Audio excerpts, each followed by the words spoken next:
In this video, I'm going to show you the ways on how you can set up Spotify Jam on your phone. So if you wish to set up a Spotify Jam on your phone, you have to follow the steps. First thing, make sure that your device is up to date, and then to begin with, go ahead and open up or log in into your Spotify account. So when you're logged into your Spotify account, then it's going to take you to the home page. So whenever you're playing a music and in the background, you'll be able to see this option as this. So here in my case, I don't happen to see the following option, but under the username or the writer's name, you'll be able to see this green icon. You have to go ahead and press on it. Next page, you'll be able to find this option as setup jam. You have to go ahead and do that, and when you do that, it's gonna show you a QR code located right at the bottom. Then you could go ahead and share the QR code with your friends, whoever, and exchange the information, and exchange all of the information and exchange with your partner or your friend.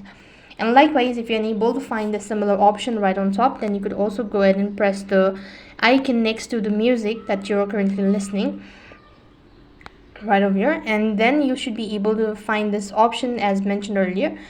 Use this as set up this jam and do the same procedure as mentioned earlier. That's how you can set up Spotify Jam on your device. That is all for this video. I hope the video was helpful. Make sure to like, share and subscribe to our channel. Thank you for watching. See you in the next video.